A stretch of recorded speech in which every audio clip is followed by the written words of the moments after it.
ओम शांति 21/5/2021 साकार महावाक्य मुरलीर सारांश। मधुर संतानगण सर्वदा मन रख, बहुत समय बीतीगलाणी आउ अल्प समय बाकी अछि। एबे तो घर को जीवाकु हेबो। एही छी छी शरीर एवं छी छी दुनिया को भूली जीवाकु हेबो। प्रश्न, केउ निशा अर्थात खुशी निरंतर रहिले स्थिति बहुत फास्ट क्लास रहिबो। उत्तर, निरंतर एही निशा रहु जे मिरुआ मौत मल्लुका शिकार अर्थात काहार पुषमास तो काहार सर्वनाश। आमे मल्लुक अर्थात फरिश्ता होई निजर प्रेमिकंक सहित घर को जीवा, बाकी एठारे सबकिछि तो समाप्त होई जीवो। एबे आमे एही पुराना शरीर को छाड़ी नुआ शरीर धारण करिबा। एही ज्ञान सारा दिन बुद्धि रे चिंतन चलिले अपार खुशी रहिबो, स्थिति फास्ट क्लास होई जीवो। गीत अछि इह को ना जाया मन के द्वारे। ओम शांति। एही कथा किए कहिले? पिला माने। अतीन्द्रिय सुखमय जीवन को आसी कहउछंती बेहदर पिता आसी जाइछंती। कौन पाई? एही पतित दुनिया को परिवर्तन करी पवित्र दुनिया गढ़िबा पाई। पवित्र दुनिया केते बड़ होइथिबो एवं पतित दुनिया केते बड़, एही कथा तुमे पिलामानक बुद्धि रे आसीबा उचित। एठारे तो कोटि कोटि मनुष्य अछंती। एहाकु पतित भ्रष्टाचारी दुनिया कहा जाए। मधुर संतान मानकर मनरे आसीबा उचित आमर नुआ दुनिया केते छोट हबो, आमे किपरि राज्य करिबु। आमे आम भारत भली आउ कोनोसी देश महान होई परिबो नाही। एही कथा केही बुझु नांती जे भारत ही स्वर्ग थिला, ता भली आउ कोनोसी देश श्रेष्ठ होई परिबे नाही। तुमे बुझी पारुछो, एही भारत तो एबे कोनोसी कामर नुहे। भारत स्वर्ग थिला, एबे नाही। एही कथा अन्य कहार मने पडु नाही जे आम भारत केते प्राचीन एवं केते श्रेष्ठ थिला। तुमे पिलामानक बुद्धि के आसुछि ताहा मध्य पुरुषार्थर क्रम अनुसारे तुम मध्यरे सेतिकी खुशी और सेतिकी सम्मान रहिछि। बेहदर बाबा आसिछंती, कल्प कल्प आसुछंती। माया रावण जिए कि आमर राज्य भाग्य छड़ाई नैछि, सही राज्य भाग्य पुनर्बार बाबा आसी देउछंती। एमिति नुहे जे कौनसी लड़ाई द्वारा छड़ाई निया जाइछि ना। रावण राज्य रे आमर विचार भ्रष्टाचारी होई जाइछि। श्रेष्ठाचारी रु आमे भ्रष्टाचारी होई जाइछु। दुनिया केते विस्तार होई गलानी। आमर भारत केते छोट देश थिला। स्वर्ग रे आमे केते सुखी रहिबा। हीरा लीलार महल थिला, सेठारे रावण राज्य नथिला। तुमे पिलामानक बुद्धि रे खुशी रहिबा उचित, अतीन्द्रिय सुख मध्य रहिबा उचित। बाबा कहउछंती देही अभिमानी हुआ। देहर अभिमान तुटाइबा पाई बाबा कहिछंती 108 ताली पका कपड़ा पिंध।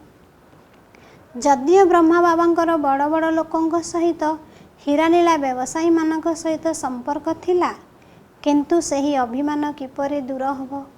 देही अभिमानी हेबाकु पड़िबो। मु आत्मा, एहा मोर पुराना शरीर, एहाकु छाड़ी नुआ फास्ट क्लास शरीर नेबाकु हेबो। सर्प जेपरि गोटिए काति छाड़ी आउ गोटिए धारण करुछि, तुम पिलामानक बुद्धि रे ज्ञान रहिछि। एही पुराना शरीर छाड़ी आमे आउ गोटिए नुआ शरीर नबु, पुणी गोटिए परे गोटिए शरीर मिलिबो। एही सब ज्ञान तो पिलामानक बुद्धि रे चिंतन चलिबा दरकार। एहा तो छी छी दुनिया अटे। एहाकु देखुथिले मध्य बुद्धि द्वारा भूलिबाकु पड़िबो। आमे एबे यात्रा करुछु। आमर बुद्धिर जोग घर आड़कु जाउछि। एही अभ्यास तो करिबाकु पड़िबो ना।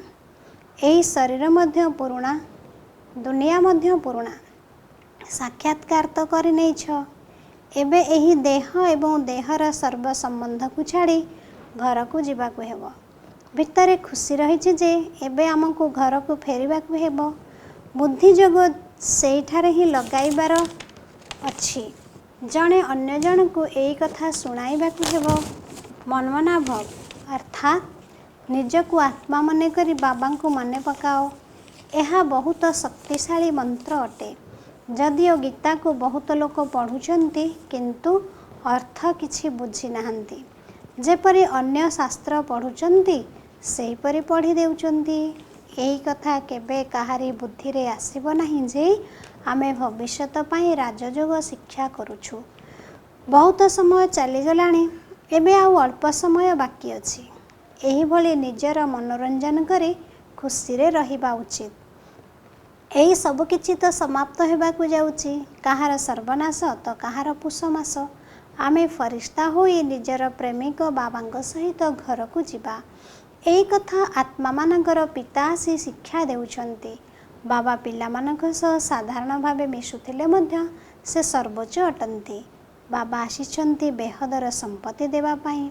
एही भली कल्प कल्प आसुचंती। एहा तो छी छी दुनिया अटे। एही भली कथावार्ता निज सहित करबाकू पड़िबो। एहाकू कुहा जाए विचार सागर मंथन। एही शास्त्र आदि तो जन्म जन्मांतर पढ़ी आसीछ।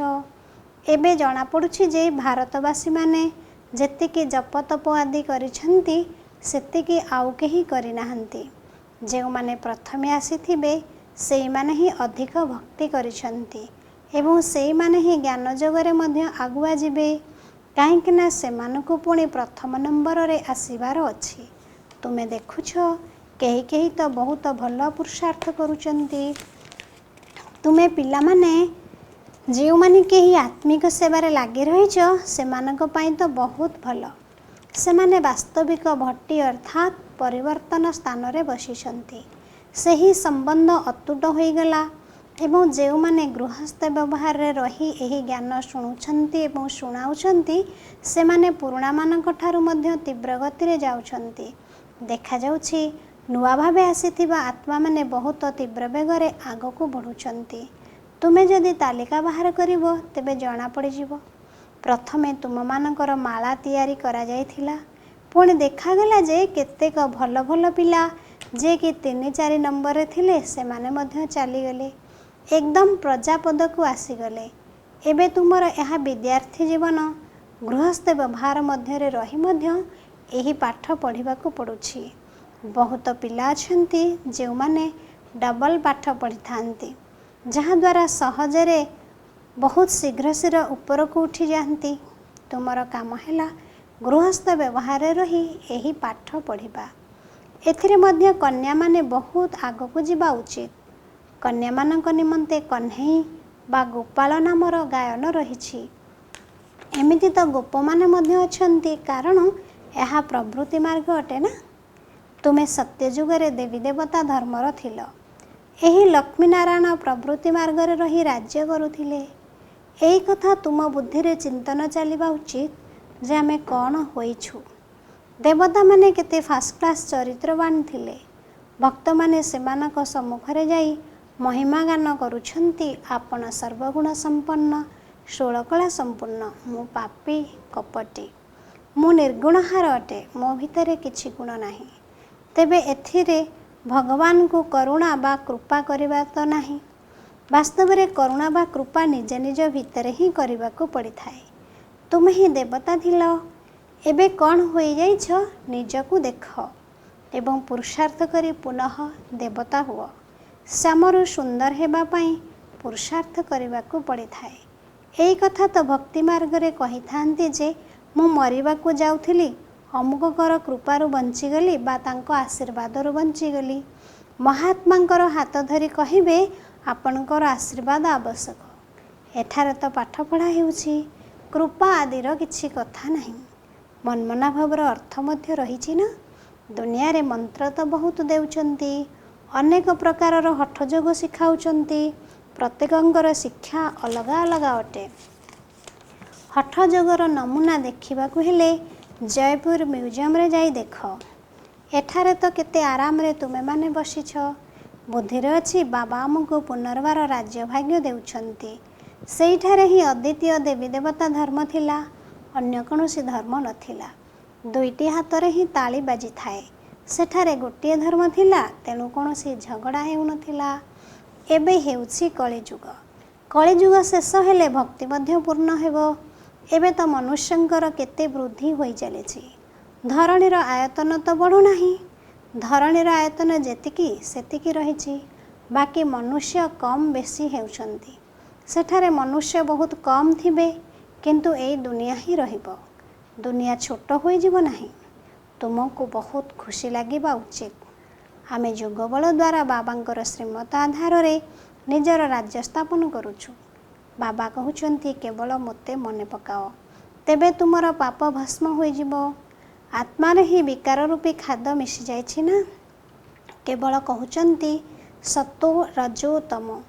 ଏକଥା ଦେଖାଉନାହାନ୍ତି ଯେ ଆତ୍ମାରେ ହିଁ ବିକାର ରୂପୀ ଖାଦ୍ୟ ମିଶିଯାଇଛି। ପ୍ରଥମେ ସୁବର୍ଣ୍ଣ ଯୁଗ ଥିଲା। ଆତ୍ମା ପବିତ୍ର ସୁନା ଥିଲା। ତାପରେ ରୂପାର ଖାଦ୍ୟ ମିଶିବା ପରେ ରୌପ୍ୟ ଯୁଗ ବା ଚନ୍ଦ୍ରବଂଶୀ କୁହାଯାଏ। ଇଂରାଜୀ ଅକ୍ଷର କେତେ ଭଲ ଲାଗୁଛି। ଗୋଲ୍ଡେନ୍, ସିଲଭର, କପର, ଆଇରନ୍ ଅର୍ଥାତ୍ ସୁନା, ରୂପା, ତମ୍ବା ଓ ଲୁହା। ବାବା ବୁଝାଉଛନ୍ତି ଆତ୍ମାରେ ବିକାର ରୂପୀ ଖାଦ୍ୟ ମିଶିଯାଇଛି। ତାକୁ ପୁଣି ବାହାର କରିବାକୁ ହେବ। କିନ୍ତୁ କିପରି? ସତୋରୁ ତମ ହୋଇଯାଇଛି, ପୁଣି ତମରୁ ସତୋ କିପରି ହେବ?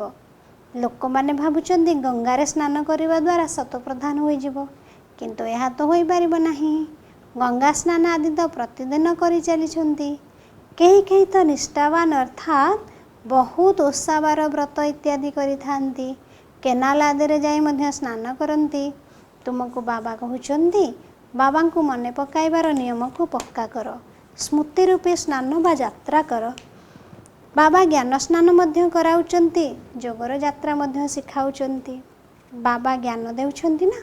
ଏଥିରେ ଯୋଗ କରିବା ପାଇଁ ଜ୍ଞାନ ଏବଂ ସୃଷ୍ଟିଚକ୍ରର ଜ୍ଞାନ ମଧ୍ୟ ରହିଛି। ବାକି ଶାସ୍ତ୍ରର ଜ୍ଞାନଦାତା ତ ବହୁତ ଅଛନ୍ତି, କିନ୍ତୁ ଯୋଗ ବିଷୟରେ ଜାଣି ହିଁ ନାହାନ୍ତି। ହଠ ଯୋଗକୁ ଯୋଗ ବୋଲି ଭାବି ନେଇଛନ୍ତି। ଯୋଗାଶ୍ରମ ତ ଅନେକ ଅଛି। ସେମାନେ ମନ୍ମନାଭବର ମନ୍ତ୍ର ମଧ୍ୟ ଦେଉଛନ୍ତି, କିନ୍ତୁ ବାବାଙ୍କ ବ୍ୟତୀତ କୌଣସି ମନୁଷ୍ୟ ନିକଟରେ ଏହି ଜ୍ଞାନ ନାହିଁ। ଏବେ 84 ଜନ୍ମର ଚକ୍ର ଶେଷ ହେଲା। ଏବେ ପୁଣି ନୂଆ ଦୁନିଆ ଆରମ୍ଭ ହେବ। ଏହି ସୃଷ୍ଟି ରୂପେ ବୃକ୍ଷର ବୃଦ୍ଧି କିପରି ହେଉଛି ସେ କଥା ତୁମମାନଙ୍କ ବୁଦ୍ଧିରେ ରହିଛି। ଏଠାରେ ରାଜତ୍ୱର ସ୍ଥାପନା ହେଉଛି। ସମସ୍ତେ କ'ଣ ଏକାଠି ଫେରିପାରିବେ? ବ୍ରାହ୍ମଣମାନଙ୍କର ବୃକ୍ଷ ବହୁତ ବଡ଼ ହେବ, ତେଣୁ ଅଳ୍ପ ଅଳ୍ପ ଯିବେ, ପ୍ରଜା ତିଆରି ହୋଇ ଚାଲିବେ। ଯଦି କେହି ଅଳ୍ପ ଜ୍ଞାନ ଶୁଣିନେବେ ତେବେ ମଧ୍ୟ ପ୍ରଜାରେ ଆସିଯିବେ। ସେଣ୍ଟର ଗୁଡ଼ିକର ସଂଖ୍ୟା ମଧ୍ୟ ବୃଦ୍ଧି ହୋଇ ଚାଲିବ। ଭିନ୍ନ ଭିନ୍ନ ସ୍ଥାନମାନଙ୍କରେ ପ୍ରଦର୍ଶନୀମାନ ହେବାକୁ ଲାଗିବ। ଯେପରି ମନ୍ଦିର ବା ଦେବୀ ଦେବତାଙ୍କର ପୀଠମାନ ତିଆରି ହୋଇ ଚାଲିଛି, ସେହିପରି ତୁମରି ପ୍ରଦର୍ଶନୀ ମଧ୍ୟ ଗାଁ ଗାଁରେ ହେବ। ତେଣୁ ଘରେ ଘରେ ପ୍ରଦର୍ଶନୀ ଚିତ୍ର ରଖିବାକୁ ପଡ଼ିବ। ବୃଦ୍ଧି ପ୍ରାପ୍ତ ହୋଇ ଚାଲିବ। ସେଥିପାଇଁ ଏହି ଚିତ୍ରଗୁଡ଼ିକୁ ମଧ୍ୟ ଶେଷରେ ଛପାଇବାକୁ ହେବ। ସମସ୍ତଙ୍କ ନିକଟକୁ ବାବାଙ୍କର ସନ୍ଦେଶ ଯିବାର ଅଛି। ପିଲାମାନଙ୍କୁ ବହୁତ ସେବା କରିବାକୁ ହେବ। ଏବେ ଏହିସବୁ ପ୍ରୋଜେକ୍ଟର ପ୍ରଦର୍ଶନୀ ଆଦିର ଫ୍ୟାସନ୍ ବାହାରିଛି, ତେଣୁ ଗାଁ ଗାଁ ମାନଙ୍କରେ ଦେଖାଇବାକୁ ପଡ଼ିବ। ସେମାନେ ମଧ୍ୟ ଭଲ ଭାବରେ ବୁଝିବେ। ଶିବ ଜୟନ୍ତୀର ଗାୟନ ମଧ୍ୟ ଅଛି, କିନ୍ତୁ ସିଏ କିପରି ଆସନ୍ତି ଏହି କଥା କାହାକୁ ବି ଜଣା ନାହିଁ। ଶିବ ପୁରାଣ ଇତ୍ୟାଦିରେ ଏହିସବୁ କଥା ନାହିଁ। ଏହିସବୁ କଥା ତୁମେମାନେ ଶୁଣୁଛ। ଶୁଣିବା ସମୟରେ ଭଲ ଲାଗୁଛି, ପୁଣି ଭୁଲି ଯାଉଛ। ଏହି ଜ୍ଞାନର ପଏଣ୍ଟ ଭଲ ଭାବରେ ଧାରଣ ହୋଇଥିବ, ତେବେ ସେବା ମଧ୍ୟ ଭଲ ଭାବରେ କରିପାରିବ। କିନ୍ତୁ ସବୁ ଜ୍ଞାନର ପଏଣ୍ଟ କେହି ବି ଧାରଣ କରିପାରୁନାହାନ୍ତି। ଭାଷଣ କରି ଆସିବା ପରେ ପୁଣି ବିଚାରରେ ଆସୁଛି ଯେ ଅମୁକ ପଏଣ୍ଟ ବୁଝେଇଥିଲେ ଭଲ ହୋଇଥାନ୍ତା। ଯେଉଁମାନଙ୍କର ଦେହ ଅଭିମାନ ନଥିବ ସେ ତୁରନ୍ତ ଶୁଣାଇ ଦେବେ। ଭାଷଣ କରିସାରିବା ପରେ ପୁଣି ବିଚାର କରିବେ ଯେ ମୁଁ ଏହି ପଏଣ୍ଟ ଠିକ୍ ଭାବରେ ବୁଝାଇଛି ତ? ହଁ, ଏହି ପଏଣ୍ଟ ମଧ୍ୟ ଭୁଲିଗଲି। ଜ୍ଞାନର ପଏଣ୍ଟ କିଛି ବି ସାଥିରେ ସତ୍ୟ ଯୁଗକୁ ଯିବ ନାହିଁ। ଏହା ସବୁ କେବଳ ବର୍ତ୍ତମାନ ପାଇଁ। ପୁଣି ଏସବୁ ସମାପ୍ତ ହୋଇଯିବ। ଏଇ ଆଖିରେ ଯାହା କିଛି ଏବେ ଦେଖୁଛ, ଏସବୁ ସତ୍ୟ ଯୁଗରେ ରହିବ ନାହିଁ। ଏବେ ତୁମକୁ ଜ୍ଞାନର ତୃତୀୟ ନେତ୍ର ମିଳିଛି। ଏବେ ତୁମେ ତ୍ରିନେତ୍ରୀ ହେଉଛ। ବାବା ଆସି ତୁମକୁ ଜ୍ଞାନ ଦେଉଛନ୍ତି, ଯାହାକି ଆତ୍ମା ଧାରଣ କରୁଛି। ଆତ୍ମାଙ୍କୁ ତୃତୀୟ ନେତ୍ର ମିଳୁଛି। ଏହି ଜ୍ଞାନ କାହାରି ନିକଟରେ ନାହିଁ ଯେ ମୁଁ ଆତ୍ମା ଅଟେ। ଏହି ଶରୀର ଦ୍ୱାରା ଏହି କାର୍ଯ୍ୟ କରୁଛି। ବାବା ଆମକୁ ପଢ଼ାଉଛନ୍ତି। ଏହି କଥା ବୁଦ୍ଧିରେ ରଖିବା, ଏଥିରେ ମେହନତ ରହିଛି। ପିଲାମାନଙ୍କୁ ମେହନତ କରିବା ଉଚିତ ଏବଂ ଖୁସିରେ ରହିବା ଉଚିତ। ବାସ୍, ଏବେ ଆମର ରାଜ୍ୟ ଆସିଲା ହିଁ ଆସିଲା। ତୁମେ ଜାଣିଛ ଆମ ରାଜ୍ୟରେ କ'ଣ କ'ଣ ଥିବ। तुमମାନଙ୍କୁ तो बहुत खुशी हेबा उचित जे आमे ही पाठपढ़ा द्वारा राज्य करुछु। विद्यार्थी को निजर पदवी मध्य मन रहबा उचित ना। आमे भविष्यत पाई पाठ पढ़ुछु। जदि भल पढ़िबो तेबे राजगद्दी उपरे बसिबो। राजगद्दीर अधिकारी तो नामीग्रामी होई जाइथांती। एबे जदि तालिका बाहर करिबा माला तैयारी करिबा तेबे समस्ते कहिबे अमुक कन्या को आम सेंटर को पठाओ, आमको टिके ज्ञानजोग द्वारा सतेज करिबे। भाषण करुथिबा आत्मा को समस्ते डाकी थांती। तेबे सेमानकर सम्मान मध्य रखिबा उचित। आमको एहांक भली योग्य हेबार अछि। अच्छा, धारणा पाई मुख्य सारांश 1 नंबर पॉइंट, अतीन्द्रिय सुखर अनुभव करिबा पाई देहर अभिमान को तुटाइबार पुरुषार्थ करिबा को हेबो। एबे घर को फेरिबार अछि, सेथिपाई बुद्धिर जोग घर सहित लागी रही थाउ। 2 नंबर पॉइंट, गृहस्थ व्यवहार भितरे रही पाठ मध्य पढ़िबा को हेबो। डबल काम करिबा को हेबो। ज्ञानर स्नान एवं जोगर यात्रा निजे करिबा सहित अन्य मानकु मध्य कराइबा को हेबो। वरदान, नियारा पणियार अभ्यास द्वारा फरिश्ता स्वरूपर साक्षात्कार कराउथिबा निरंतर सहज जोगी हुओ। जेपरि कौनसी वस्त्र को पिंधिबा बा न पिंधिबा निज हातरे अछि, सेहि भली अनुभव करी एही शरीर रूपी वस्त्र पाई मध्य हेउ। जेपरि वस्त्र को धारण करे कौनसी कार्य करिल एवं कार्य समाप्त हेबा मात्र के वस्त्र ठारू अलगा होई जाउछ, सेहिपरि शरीर एवं आत्मा उभयंकर उन्नति मध्य चलिबा बुलिबा समय अनुभव हेउ, तेबे कुहाजिब निरंतर सेवा सहज जोगी। एही भली देह ठारू नियारा रहुथिबा आत्मा मानक द्वारा अनेक आत्मा को फरिश्ता स्वरूपर एवं भविष्य राजपदर साक्षात्कार हेबो। शेष समय रे एही सेवा द्वारा ही तुम मानकर प्रभाव विस्तार हेबो। स्लोगान, संगम जुगर गोटे सेकेंड व्यर्थरे नष्ट करिबा अर्थ गोटे वर्ष नष्ट करिदेबा। ओम शांति।